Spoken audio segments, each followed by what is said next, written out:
Um, I'm very delighted to be here, and it's an honour to be a patron of the World Sustainable Development Forum. And also I'm delighted to participate in this COP Oceans Virtual Summit. So pleased to be working again with young people. And I have to say it was a pleasure just a few months back to join Ash, Lawrence Gonzi, and so many of the people I had seen along the way today at Durango. I thought it was a magnificent conference, and I think that it was important, I thought important for me to talk about the international work of the climate group with subnational governments and major corporations, and also the Sustainable Markets Initiative led by the Prince of Wales and the World Economic Forum. And Ash and I were linked up with that just a few days ago. But there's no doubt that the oceans are the lifeblood of our international economy. So let me give you a couple of examples. I'm from a fairly large island, Australia. We have a massive tourism industry. So let me give you a couple of examples. And so much of our attraction for visitors focuses on our marine environment and 16,000-mile coastline. We have world-famous attractions like the World Heritage-listed Great Barrier Reef, which is more than 1,400 miles long. It's the biggest coral reef system in the world, larger in area than the UK, Switzerland, and Holland combined. And there's also, of course, our beaches, 10,000 of them. So that's critically important for tourism. And then there's Australia's trade, with 99% of our exports carried by ships across the oceans to destinations around the world. The shipping industry is responsible for carrying 90% of the world's overseas trade. About 50,000 cargo ships, including carry exports, affordable food and manufactured goods, plus the bulk transport of raw materials, and without them, this trade would not be possible. There is also, of course, the crucial role of oceans in providing food.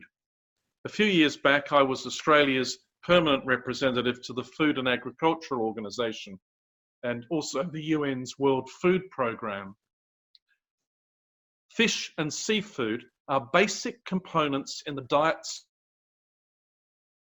Our oceans support a harvest comprised of around 94 million tons of fish caught by the commercial fishing industry and 63 million tons from aquaculture. So given this importance, why do we treat our oceans as if they were giant septic tanks, sewers, rather than the lifeblood of sustenance and connectivity? And we've heard today about how we take our oceans for granted, treating them as an infinite resource to be used with impunity. We've also heard how we've assaulted our oceans on multiple fronts. David Attenborough, as you pointed out, has said that we now face the consequences of this maltreatment. But the International Panel on Climate Change tells us that global warming could mean sea levels rising by more than a metre by the end of the century, affecting the lives of 1 billion people in countries large and small with devastating effects. There'll be a massive impact on the 680 million people living in low-level coastal zones, as well as the 65 living on small island developing nations. These people will be especially at risk from a combination of flooding, increasing storms, and other weather events so extreme that they used to be seen as happening once every century, but could become once-a-year occurrences by 2050.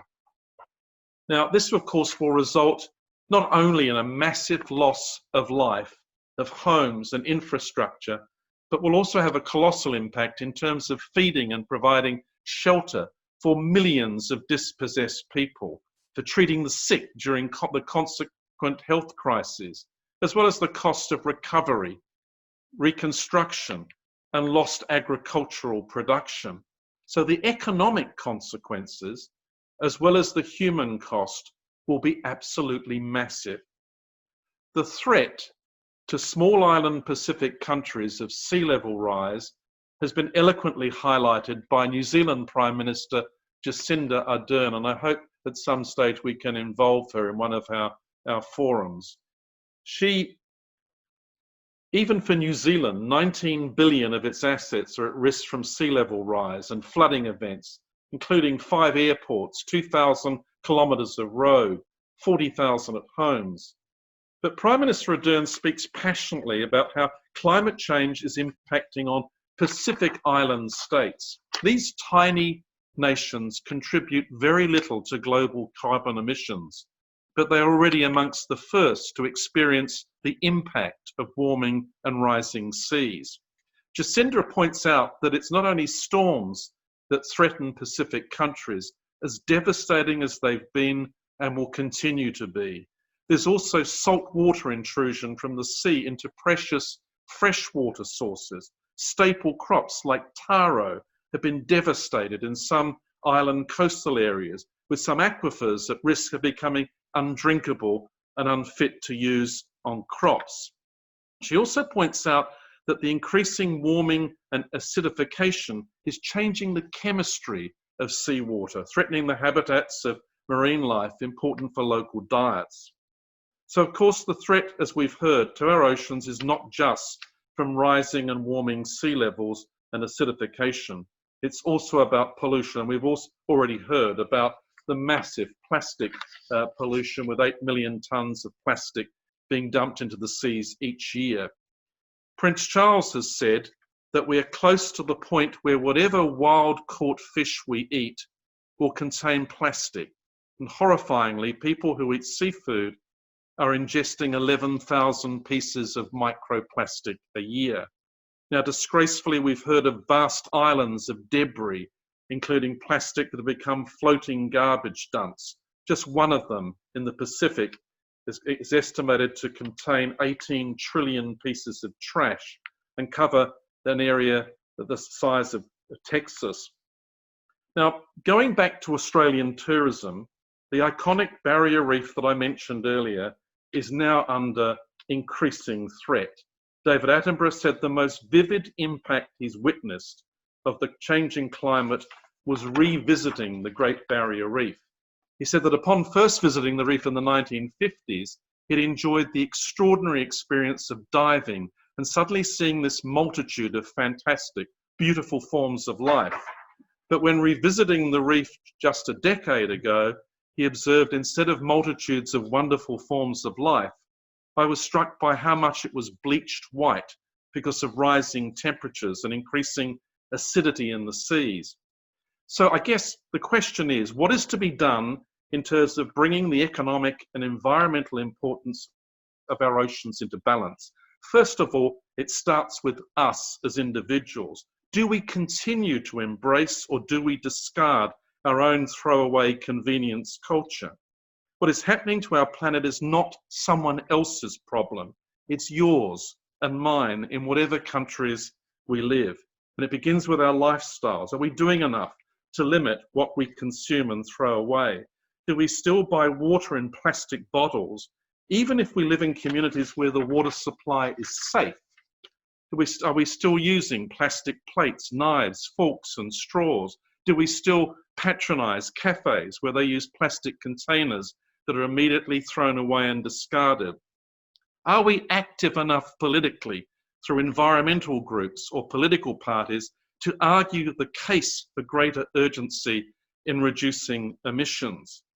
Now, one of the messages I want to get across to everyone is all of us have to vote and encourage others to do so, and vote out leaders who are climate deniers and who actively and deliberately frustrate agreements on reducing carbon emissions. There's an election coming up in November somewhere where it would be a very, very good start. Now, much of the focus has been on the policies of national governments. But however, we mustn't neglect the importance of encouraging action by subnational governments, who are often way ahead of their national counterparts in achieving positive change. In the US, Australia, and Brazil, for instance, there are many states getting on with world-leading climate action, despite their national governments who act like glove puppets of the fossil fuel industry. And as an Australian, I'm absolutely ashamed of the role of the current government in what it did at the last COP meeting to frustrate action. So subnational governments can have even a positive impact on the health of our oceans. When I was Premier of South Australia, I announced in 2008 that we'd be the first state in Australia to ban non-renewable plastic bags of the type used in supermarkets. This initiative was absolutely denounced by vested interest as unworkable for consumers and retailers alike, and they argued it would cost jobs. That didn't happen. It was instead embraced by the overwhelming majority of shoppers, and I saw one poll that showed 80% support. That ban alone has prevented billions of plastic bags entering the waste stream and getting into rivers and the sea. And we've also got a zero waste process, and we've also got a container deposit scheme. Again, hundreds of millions of containers that would have been washed away are recycled. Now, I'm pleased that other Australian states are now following with similar legislation, and I hope other jurisdictions around the world will join the momentum. And for other plastic products, I hope we see both recycling schemes, but also look at manufacturers who use biodegradable plastic of the type that I understand has been developed here in Britain by Symphony Environmental. We also, in South Australia, introduced a network of 19 marine parks with 83 sanctuary zones stretched along the coastline. These areas, similar in concept to national parks, protect vital fish breeding, feeding, nursery, refuge areas for our fish, other marine animals and plants. So we now have one of the best fisheries management systems in the world, and one of the main purposes of our marine parks is to contribute long-term to replenishing fish stocks outside the zones. At the national level, we need to see countries, particularly vulnerable ones, push much harder through the UN's International Maritime Organization to put climate policies and emission reduction standards higher on its agenda. The IMO's headquarters are here in London. Most people have never heard of it, even though it is the global standard-setting authority for the safety, security, and environmental performance of international shipping. It has 172 member states, including countries that are most vulnerable to sea level rise. And I mention this because international shipping is a major polluter, contributing as much CO2 to the atmosphere as a major industrial nation such as Germany. So pressure must be put on the IMO by member countries to agree to tougher emission standards to make shipping more energy efficient and less polluting. We also need international action. This follows on from Jose Ramos Horta's mention before, to prevent the practice of developed nations paying developing nations, mainly in Asia, to accept plastic and other waste that is carried by ships and barges across the world to be dumped, sometimes illegally. Developing countries must unite to work on the technology to clean up these floating islands of garbage. Now, to conclude, despite all of this, I remain on most days optimistic.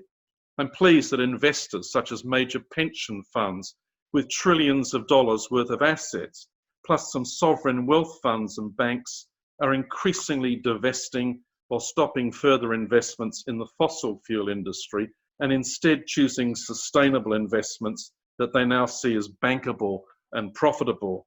And that's what the Sustainable Markets Initiative is about, and we should all support it.